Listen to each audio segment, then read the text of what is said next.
कि ये चुनाव भारतीय जनता पार्टी मोदी जी अपने लिए वोट नहीं, अमित शाह जी को प्रधानमंत्री बनाने के लिए वोट मांग रहे हैं। दूसरी बात,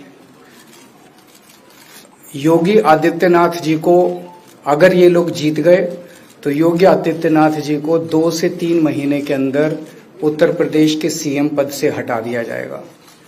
नंबर 3, इन लोगों की पूरी तैयारी है, अगर ये लोग जीत गए तो संविधान को बदल के SC ST और OBC का रिजर्वेशन खत्म कर दिया जाएगा।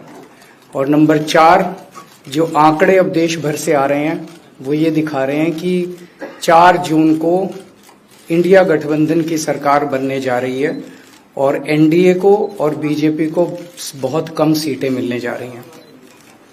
अब मैं अपने सबसे पहले पॉइंट पे आता हूं। जब 2014 में प्रधानमंत्री बने थे नरेंद्र मोदी जी, तो उन्होंने खुद एक रूल बनाया था कि भारतीय जनता पार्टी के अंदर और उनकी सरकारों में 75 वर्ष से ऊपर कोई भी व्यक्ति होगा तो उसको संगठन में और सरकार में किसी भी पद पे नहीं रखा जाएगा, उसको रिटायर कर दिया जाएगा। और उसका सबसे पहले उस रूल के तहत आडवाणी जी को और मुरली मनोहर जोशी जी को रिटायर किया गया था। और उसके बाद तमाम यशवंत सिन्हा जी, सुमित्रा महाजन जी, कई लोगों को यहाँ टिकट नहीं मिली, कई लोग जो पद पे बैठे हुए थे उनको पद से इस्तीफा दिलवा के उनको हटाया गया, ऐसे कई सारे लोग हैं। तो अब अगले साल 17 सितंबर को प्रधानमंत्री मोदी जी 75 साल के होंगे और मोदी जी ने तय कर लिया है कि अमित शाह जी को वो अपना वारिस बनाएंगे और अमित शाह जी अगले साल 17 सितंबर को देश के प्रधानमंत्री बनाने का उन्होंने तय किया है मोदी जी ने। इसके ऊपर मोदी जी पिछले 1-2 साल से लगे भी हुए हैं, क्योंकि भारतीय जनता पार्टी के अंदर अमित शाह जी के सामने जो जो बाधाएं पैदा कर सकता था नेता, एक एक करके उन सब नेताओं को साइड कर दिया गया, उनका पत्ता साफ कर दिया गया। शिवराज सिंह चौहान को हटा दिया गया, वसुंधरा राजे को हटा दिया गया, डॉक्टर रमन सिंह को हटा दिया गया, देवेंद्र फडणवीस को खत्म कर दिया गया, खट्टर साहब को खत्म कर दिया गया, एक एक करके सबको खत्म कर दिया गया। एक ही शख्स बचे हैं जो अमित शाह जी के रास्ते का कांटा बन सकते हैं। हेलो, आवाज आ रही है? आ रही है। एक ही ठीक है, आ रही है। एक ही शख्स हैं जो कि उनके रास्ते का कांटा बन सकते हैं, वो हैं योगी आदित्यनाथ जी। अब योगी आदित्यनाथ जी को इन्होंने हटाने का पूरा मन बना लिया है और अगर इनकी सरकार बनी तो 2 महीने के अंदर योगी जी को भी उत्तर प्रदेश के सीएम से हटा दिया जाएगा। मैंने दिल्ली में 3-4 दिन पहले ये प्रेस कॉन्फ्रेंस की थी और ये दोनों मुद्दे उठाए थे।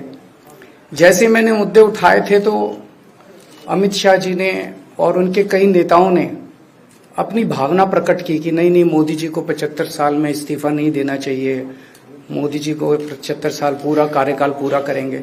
उन सब की भावनाओं की मैं कद्र करता हूं, क्योंकि अपने नेता के लिए जब भी ऐसी बात होती है तो सब लोग सामने आके बात करते हैं। लेकिन बड़ी बात यह है कि मोदी जी ने ऐसा नहीं कहा कि मैं 75 साल पे इस्तीफा नहीं दूंगा, मैं रिटायर नहीं होऊंगा। उनका अपना बनाया हुआ रूल है और मुझे पूरी उम्मीद है कि मोदी जी का अपना बनाया हुआ रूल है और मोदी जी अपने रूल को फॉलो करेंगे। नहीं तो लोग कहेंगे कि मोदी जी ने ये रूल आडवाणी जी को हटाने के लिए बनाया था, जब अपनी बारी आई तो नहीं। तो मोदी जी इस रूल का फॉलो करेंगे, ये पूरा यकीन है देश के लोगों को कि उन्होंने खुद रूल बनाया तो खुद फॉलो करेंगे।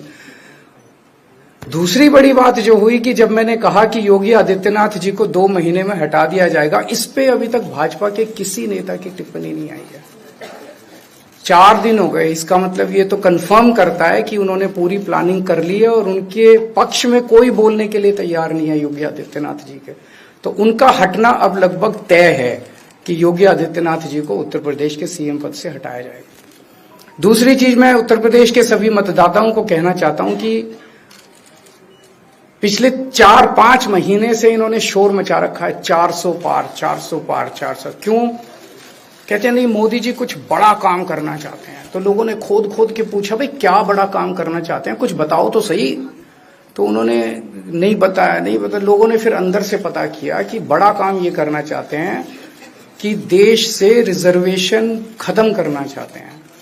हम जानते हैं कि इनका जो पूरा इकोसिस्टम है, आरएसएस, बीजेपी, शुरू से ये लोग रिजर्वेशन के खिलाफ रहे हैं। इनकी पूरी की पूरी मानसिकता रिजर्वेशन के खिलाफ रही है।